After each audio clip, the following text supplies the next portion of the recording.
Resilience is basically bouncing back. Whatever is our emotional intelligence level, so you will get challenge. That is human life, right?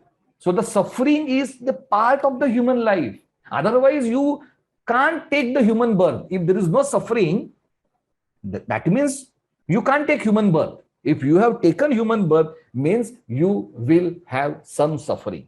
Of course, the quantum will change depending upon your karma and all that, but suffering is a part of the. So, whether you are emotional intelligent or not, you are going to face the situations which will bring you down, which will face you major challenges. So, the resilience is nothing but how you will bounce back.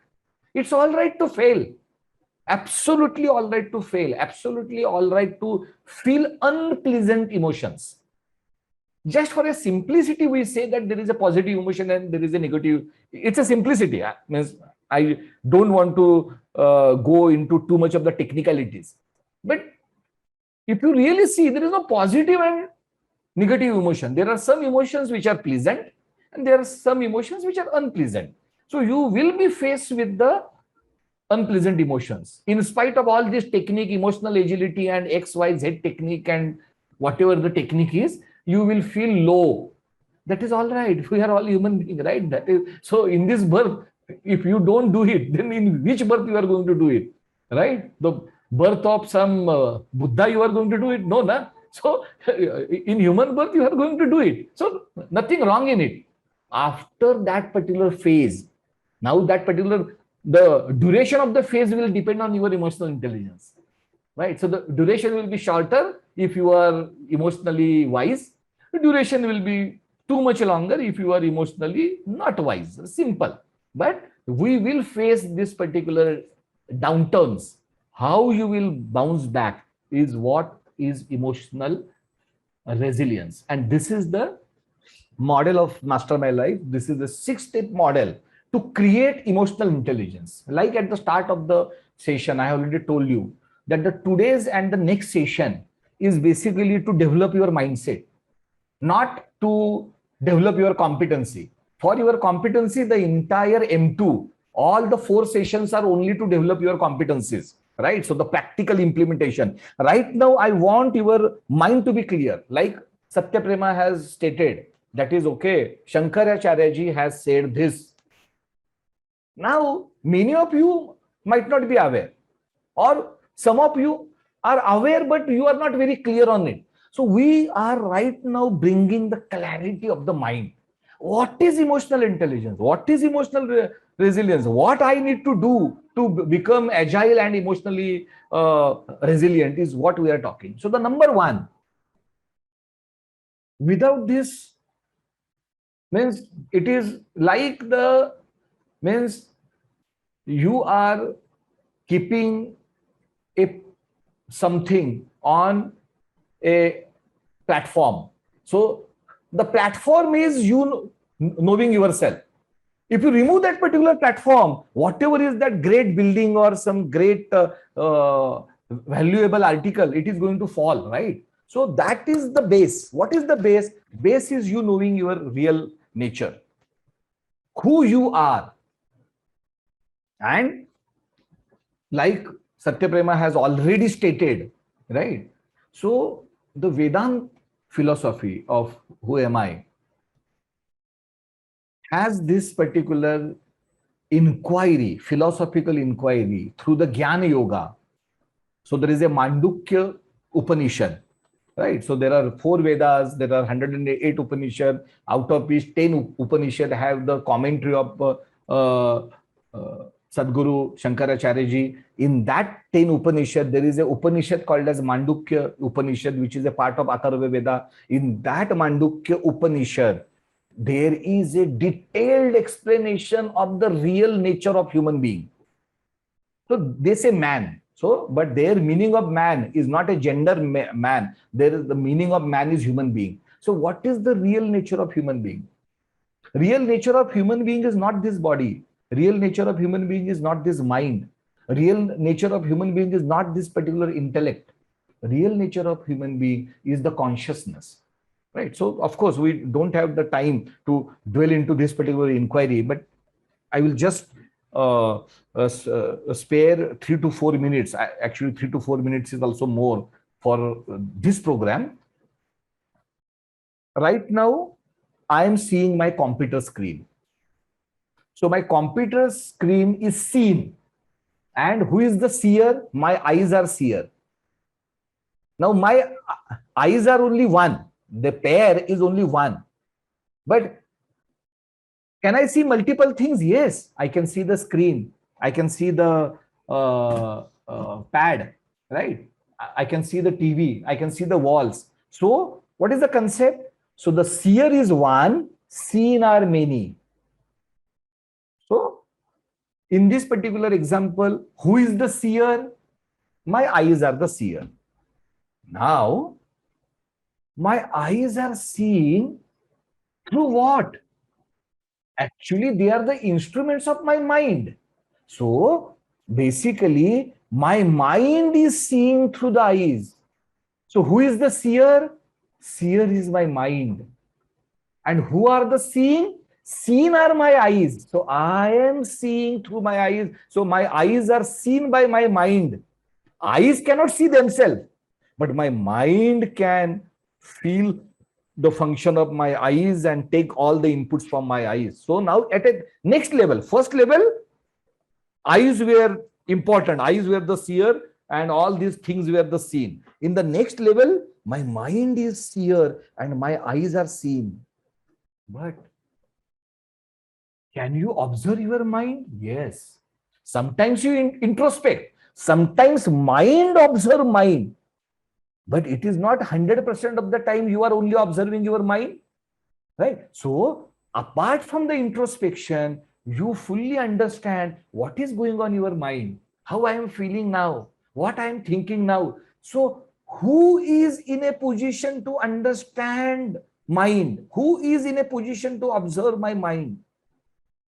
That is the consciousness. Of course, there is the intellect and all that, but I'm just simplifying the thing. So what is the consciousness? Consciousness is the fourth thing, right? So it is not the body, right? It is not the mind, it is not the intellect, but it is the consciousness which illumines your mind and through which, and that observes your mind as well. Can you see consciousness? No. Why? Because like my eyes cannot see eyes, like that my consciousness is the ultimate reality, right? So consciousness cannot see consciousness, but consciousness can see intellect, intellect can observe mind, and mind can observe the body. So Vedant has this particular clear-cut understanding, that is, you are not your mind and body, and our real problems are because of our association with our mind. We think that my thinking is fantastic, my thought process, my beliefs are true, right? Whatever I think right is right, whatever I think wrong is wrong. But nobody knows the truth. In fact, there is no truth. It is all about perception. So once you understand this particular ideology, you become open. You become recipient of different thoughts, philosophies, ideas, belief systems. You become a global citizen. You become a person who believes in diversity and inclusion. So this is the core. When this can happen? When you know that we all are part of the divine. That pure consciousness, which is observing your intellect, mind, and body, that pure consciousness is everywhere. It is in you, it is in me. So we are all part of that divine pure consciousness. Aham Brahmasmi. If once you understand that, your outlook towards the world changes, and that is the foundation of emotional intelligence. Foundation of emotional intelligence is not that self-awareness that these are my strengths and weaknesses. Of course, my strength and weaknesses is also part of the emotional intelligence, but it is not the start point. The start point is you knowing your real nature. Once you know your real nature, then starts your journey. So you have to know your real nature is the first point of the, okay, and how this is directly related to the resilience. Can you imagine you being part of the divine? If you are being part of the divine, why you have to worry for the small or the big challenges in life? Who are you? Who are you? You are not a mortal body. You are beyond the mortal body and the mind. You are the part of the pure consciousness which is divine. If you are that, can you not bounce back? Why shouldn't you bounce back? This is the concept. Now, this is not only the idea, this is the truth. Now, once you believe that truth, can you imagine your brain accepting this particular belief and thinking accordingly? Then will you worry because of the small issues in life? Means, for example, imagine that you are God. Being a part of the divine means you are part of the God, right? Imagine that you are God, you are Krishna. I'm saying imagine. Should you worry about you failing in exam, or your spouse not being happy with you, or your organization firing you? Whether the Krishna will have any worry? No, na. So like that, once you believe that you are part of the divine, you have infinite potential, your emotional resilience become infinite. That is the real base. That is the real story. All other techniques, tool and all that are important. I'm not saying, I'm not ignoring, I'm not demeaning anything. But this is the meaning. Okay. Some here and there, some kind of dressing, packaging and all that is good. Right? Means, for example, someone has given you a gift and there is a great packaging, fantastic packaging, less, free, all that. Will you think that, okay, I cannot damage this package, and because I am in love with this packaging, so I am not going to see what is inside? Of course, whether you will like it, okay, what you will do, you will open it with more care, you will try to preserve it and blah, blah, blah. But ultimately, you are going to tear the packing and you are going to go inside, right? So what is inside is more important. All the other techniques are packaging. Everything is packaging. You do this, you do like this technique, and there is a journal, and you write your thoughts in journal. Okay, good, very good. I'm not demeaning the packaging. Of course, packaging is important. Of course, tools and techniques are important. But tools and techniques are important provided there is some material inside. The packaging is important if there is something inside. Otherwise, there is no value. Why you are going to do the packaging? So this is your real nature. Understanding your true nature is the crux. All other things are immaterial. They can add value. Additionally, they are not the value. Real value is your true nature. Once you understand the true nature, which is the process, what you have to do, everyone has an energy. Everyone has a quota of energy. And again, this is my philosophy, is what I am talking about, right? So not necessarily some author has to certify my philosophy. It is my philosophy, and I believe that it is a right philosophy. Everyone has a quota of energy and quota of good and bad things in life. It's a quota system. In that quota system, what you have to do, you have to maximize available energy. Always, resources will be finite in your life. Resources will never be infinite. Like that, energy is a finite. Within that available energy, you should see that your energy is not getting drained by some unnecessary things. How your energy gets drained?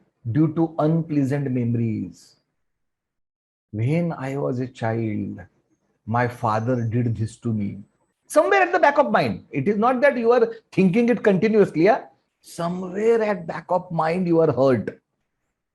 Somewhere at the back of mind, you have that unpleasant memory. And it is continuously draining you. it is continuously creating limiting beliefs in you. I'm not so much good in this, right? People don't like me. There are so many limiting beliefs. What is the root of that particular, most of the limiting beliefs, right? Most of the limiting beliefs come from your childhood understanding, your childhood memories, your childhood experiences, and what that brain at that time has failed, has absorbed. But was that brain complete? No. At that time, were you in a position to cognitively understand everything, cognitively empathetic with your father or mother or XYZ relative or your teacher or your friend or your colleague or your neighbor? No. You were untrained, unexperienced person feeling some negative emotions, but you are keeping them into the mind. So the number one, you have to remove those unpleasant memories by saying that those unpleasant memories were of old me, not a new me. I have evolved. My body is different. My mind is different. What is body? Body is continuously changing, right? Means I have read somewhere, I'm not very sure about the exact numbers, but I think within 1 to 2 years, you are in 90% cells in the body changes. 90% cells. So practically every 1 to 2 years, your body is practically changing. When you were a child, you were looking totally different. Your body was different. Right now, your body is different. At that time, your mind was also different. You were thinking differently. Right now, you are thinking differently. Now, why you are clinging to the memories of that particular mind and that particular body, which no longer belongs to you, but you are keeping those unpleasant memories. So first, you have to remove that particular unpleasant memories. What is the technique? Common sense is the technique. I already told you the technique, right? I am no more child. I am no more that human being what I was at that particular time. My perception abilities were different. Now with this particular perception abilities, why I have to think, give importance to that memories? I'm not saying that those memories are untrue. Maybe there is a truth in that memories, but I should not give importance to that. Now I am a different being, right? Then what you have to do, and which we will do something in our program, is consciously or unconsciously, we have some negativity about some people in mind, consciously or unconsciously. I'm not saying always it has to be very conscious feeling. Number one, we have to forgive them. See, many times we have unnecessary expectations from the people. My mother and father, they have not done great things to me. Oh my God. You happen to be born to them. There is no agreement between you and them that is okay. There are so many souls and they have identified you that is okay. This is a barter trade that is okay. You will take birth with us and in return we are, what is this? You happen to be their child, and why you are thinking that their life has to do everything good to you? They have their own life. They have their own karmas. They have a independent identity. You have an independent identity. Whatever was possible for them, they have done. Whatever not possible, they have not done. Who you are to have this kind of grudges? I'm just giving one example. Like that, we have grudges. My spouse not taking care of me, not loving me enoughly. All are these are all game. This is a mind games. All are mind games. Number one, you never know the truth. Can you go inside the brain of the person and take the photograph and analyze what is the exact emotion and the feeling? That you know, everything is perception. He is saying something, you are listening something, he is thinking something, you are thinking something. So nothing is the truth, right? So The number one, you having the expectation of the other human being. Other human being has his own karmas, Baba. He has taken this particular birth with some purpose, right? So he has to do that particular quota of suffering, quota of pleasure. It's a quota system. He is managing his quota. Why you are unnecessarily interfering in that quota system and you are thinking, no, no, no, no, no. He has to basically take my care, right?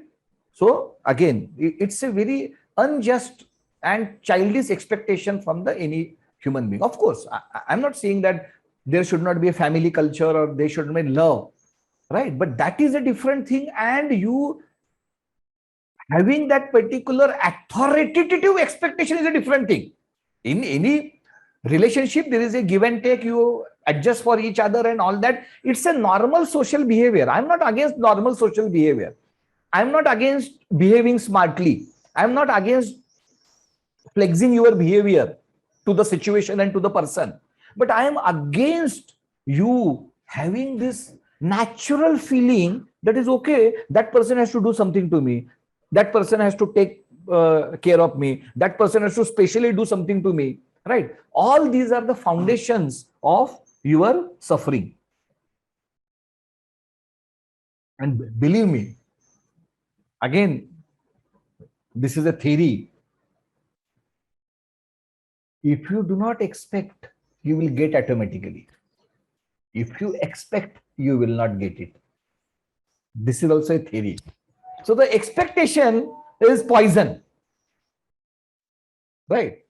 So this is the mindset. I'm not saying it is very easy.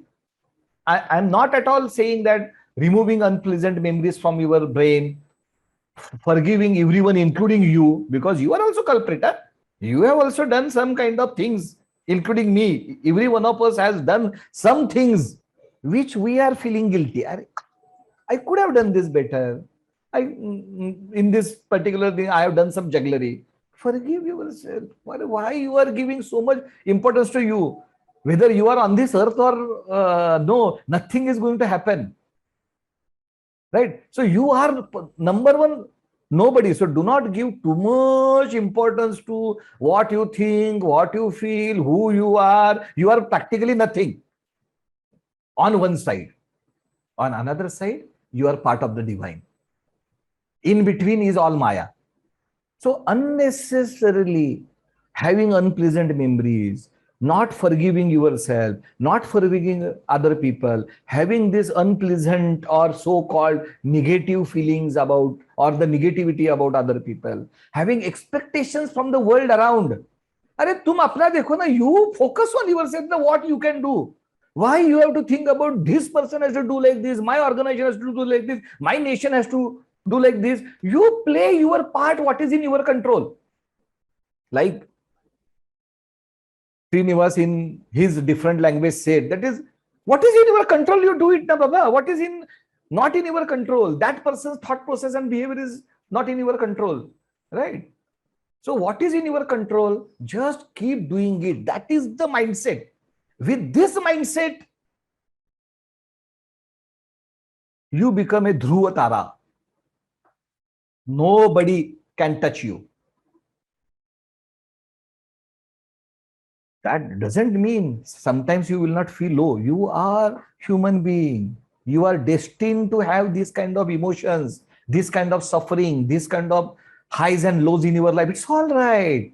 But you will bounce back. Why you will bounce back? Because your thought process is clear. You have some beliefs.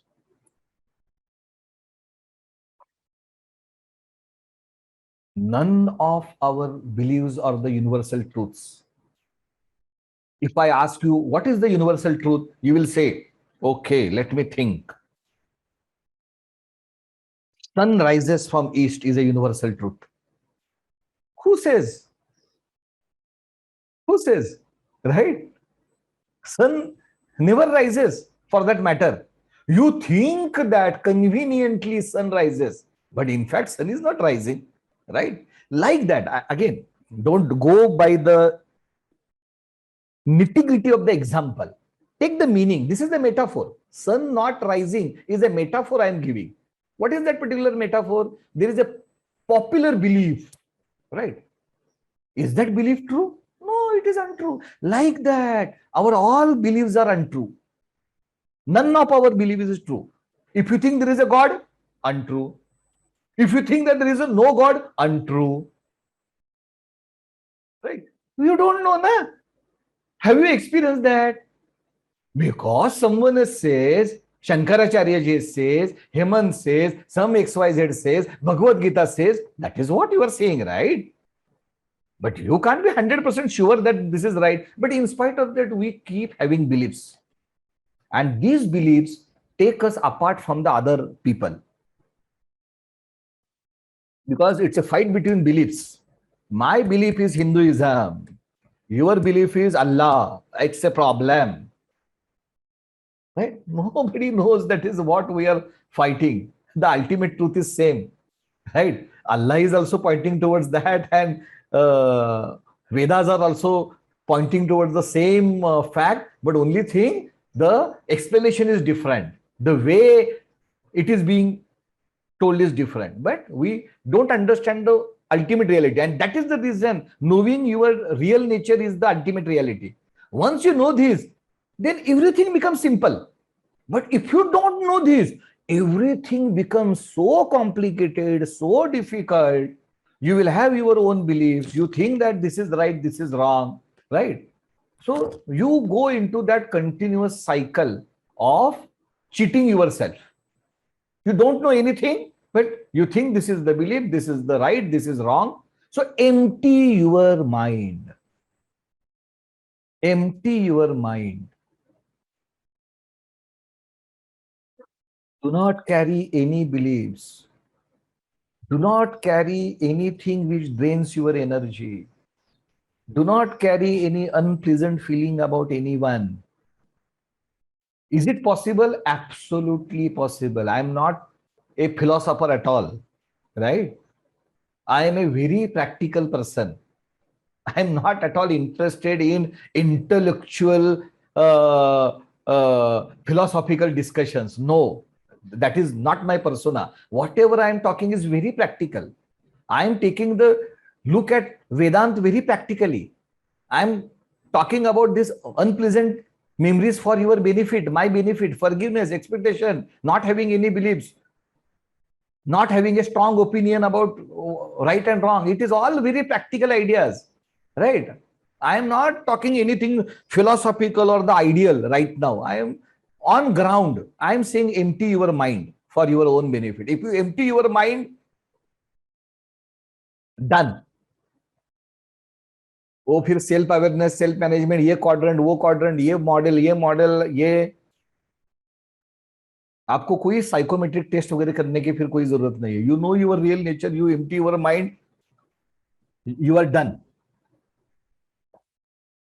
ये realise होने के बाद में आपको life में कोई programme करने की जरूरत नहीं है, कोई क्लास अटेंड करने की जरूरत नहीं है. This is the knowledge, this is the education. And then you embrace the positive psychology. Unfortunately, most of us thinks what is not there with us. We are very conscious about what is lacking.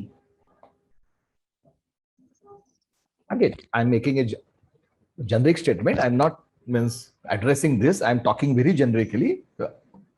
I know that few of you are above this particular level, but this is a generic discussion. Generically, I'm saying that we focus more on what we don't have, and we focus very little on what we have. So positive psychology is all about what is working well in my life. For example, I don't have legs, I have hands. Okay, I don't have legs and hands, I have brain. And again, this is not hypothetical, I'm talking. There are people like this in the world. In spite of these kind of extraordinary deformities, they are educating and propagating positive psychology. And they are motivating other people. You can go to YouTube and you can see so many cases. So it is all our perspective. We are having one piece body, right? Is what a positive thing in our life. Can you imagine that? I think there was a movie of Raj Kapoor, I think Sangam or something like that, where he comes from a war and then he says to Vaijanti Mala, I hope that she was Vaijanti Mala, that okay, I have come back one piece. Is that not the great thing that is we have this particular body which is properly functioning? And should that not give us a joy? Right? So focus on what is working well. Can we do it? Yes, of course, we can do it. Whatever I am saying again is not philosophy, right? It is just your mindset. It is the attitude. You decide. It is your mind, right? Right. So you decide. I will focus on what is happening good in my life. Oh, focus. Who is stopping you? But are you deciding that or not? Or are you having a mindset? Okay, I have a small gadi. I have a small car. I want bigger car. I have a small house. I want bigger house. So always you are seeing which you don't have. But can you not happy in the small house? Okay.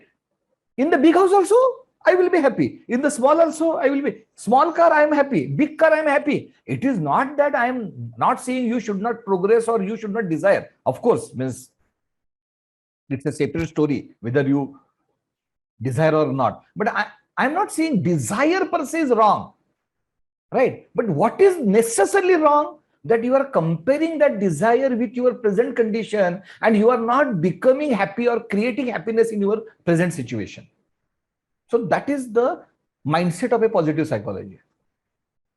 That is real intelligence. That is real emotional intelligence. Being positive is the real and very practical. Very practical. Right? I'm not saying happiness is the purpose of human life. It is not. Happiness is not the purpose of the human life. You will feel good, of course. But for example, if I make you that particular, what they call this, gudguli, okay, you will laugh for 1 minute, 2 minutes, 3 minutes. After that, you will get bored here. You cannot laugh continuously. You cannot be happy continuously, right? Even to realize the importance of the happiness, there has to be some contrary emotion as well, right? So that is also not the goal, right? But what is the goal? The goal is, are you exploiting your maximum potential? Are you doing something more than yourself? Are you adding some value to the society, to the country, to the humanity, right? Being happy, nothing wrong. But getting happiness cannot be your purpose. Getting happiness cannot be your goal, right? Happiness, fantastic, good. Just because I am not happy, should I stop contributing to the society? Should I stop being human? No, no, right? So the happiness is good to have, but that is not the purpose, right? So the positive psychology doesn't mean that you have to be always look for the happiness or remain happy. Not necessarily. Positive psychology is a mindset. You are focusing on what is happening good, what is happening well, what is working well, and not necessarily on the problems in your life. And then work on your strengths and values. Every human being has the natural strengths in him or her.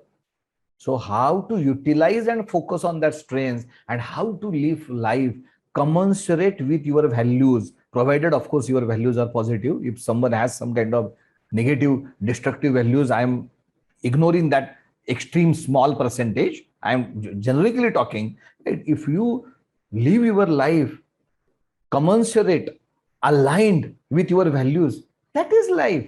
That is emotional intelligence. What is emotional intelligence? Right? So again, these are all concepts, but understand the true nature. Understand the true nature. That is, what is emotional wisdom? And then accept suffering. Accept suffering. Understand one thing, that is, if you have taken the human birth, means suffering is a part and parcel of life, right? Because you are having a human birth. Otherwise, you would have illumined and not taken the birth, right? So human birth means suffering. Then why when there is a suffering, you are getting agitated? You already know now that in this birth, I have to suffer. Right? So the suffering is a part and parcel of the human being reality. Accept the reality there. What is the problem? Why we get agitated when there is a sorrow, when there is a challenge, when there is a suffering? Accept it. Like in emotional intelligence, we say that is okay, whether the emotion is positive or negative, pleasant or unpleasant, accept it, name it, accept it. Or the same thing applies to the suffering, Baba. Accept the suffering, na? There is a quota of suffering also, na? If you are continuously suffering now, do you understand the meaning? You are consuming the quota of suffering. And the reverse is also true. But it's a separate story. So if you are consuming your quota of suffering, why you are worrying? You should be happy. Okay, good. Right now I am mentally, physically fit, but I am suffering means I am consuming my quota. When I can be little bit weaker, at that time maybe this quota will finish and I will enjoy my life. It's a quota system. There is a natural balance of happiness, sorrow, good things, bad things, suffering, pleasure. It's a natural balance. It depends on your karma. Depend on your karma. In this birth, you might have more suffering, less suffering, but suffering for sure. Right? Depending on your karma, you will have some pleasure, some sorrows, but some pleasure for sure, some sorrow for sure. Right? So understand, accept this reality. Our issue is we do not accept the reality. Once you accept the reality, like in emotional intelligence, they say, once you label the emotion, 50% work is done. Once you accept the emotion as it is, major portion is done. Like that. Once you accept suffering in life, major suffering in life is over because you have accepted it. The real issue is non-acceptance. And then there is a control compass. And this is all in a sequence, right? So you have to develop your mindset, starting with understanding your real nature, emptying your mind, embracing the positive psychology, accepting the suffering of human life, and then understand that I can only control the things which are in my control. The things which are not in my control, why the heck? It is so impractical to worry about the things not in your control. Have you ever thought? That is how childish we think many times. It is not in your control, Baba. Why you are thinking and spending your time and energy? Of course, if there is some kind of global issue and all that, you can only think about contributing you a small contribution, right? That is what you can think. That is okay. There seem to be one global issue, environment crisis and global poverty and XYZ. How can I contribute maybe 0.0000001% is what you can think. Can you think, oh my God, I am very sad because the world, 80% people are poor. Is this not foolishness? But that is what we do continuously. The things which are not in our control, the behavior of the other person which is not in our control, we observe that behavior and we feel bad. Why you are feeling bad when that person's behavior is not at all in your control? See, foolishness, which we do it on a regular basis. So understand your control compass and focus on what you control. This is wisdom. This is wisdom. This is emotional intelligence. This is human intelligence. Focus on process. That does not mean now Krishna has said something. Krishna only knows what he has said. Right? People interpreted that the result is not important, only process is important. No, no, no, no, no. Both are important. But you do not only think about the result and get bogged down by the result and the consequences. You only focus on the process. Of course, the process is designed for the result. So the Krishna or whoever God has said it or whoever the power has said it, result is important, no doubt. The process has been designed to get the result or the desired output. But when you are working on that particular action, when you are taking the action, you are not getting bogged down by the result and the consequences and the worries associated with the result. You are focusing on the process. Like that, in your life, you have to, what is in your hand? Result is not in your hand. No result is in your hand. In your life, nothing is directly in your hand. Working towards that goal is in your hand. What will happen is a combination of the variety of the factors, right? Means we were very happy, COVID came, right? Many issues came, many opportunities also came. So the world is a very complex ecosystem. Nothing is in your hand, right? So you are just a very tiny piece of the puzzle. So why you are unnecessarily bothering too much in the life? Just chill. Just chill and focus on what process you can follow. That is what. Sometimes you will get results, sometimes you will not get. It is all right. I'm not saying result is not important, but you need not think that every time I have to get the result, every time my efforts must produce the result. That is a wrong, that is impractical thought process, because there are so many complex equations and the variables in play in universe which are not in your control. What is in your control? Your action and the process what you are following. Just do that. That is the wisdom. Purposeful thinking. If there is some fight is happening, immediately, of course, you will feel bad and some emotions for the 60 to 90 seconds will overpower you. But you think, now, what is the purpose of my relationship? If the purpose of my relationship with my spouse is that we are going to live together for the entire life, my parents are going to leave me, my children are going to leave me, and only my spouse seems to be the only companion I can have during the life, and the purpose of my relationship is to get along and to flourish that relationship, then why you are bothered about the small fights and the issues? What is the purpose of your relationship? What is the value you are attaching to that particular relationship? Purposeful thinking. But how we think? We think situation. Right now he said this to me. Right now he got angry to me without my fault. Arey Baba, are you living for that particular situation or you are living your life? So in the entire scheme of life, what is the value of that particular incident? And for that incident, why you are getting agitated? What is the purpose of your relationship? Purposeful thinking.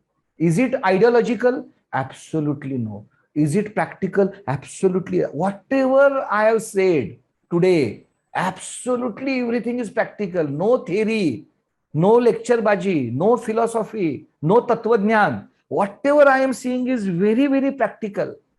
It depends on what goggle you are wearing.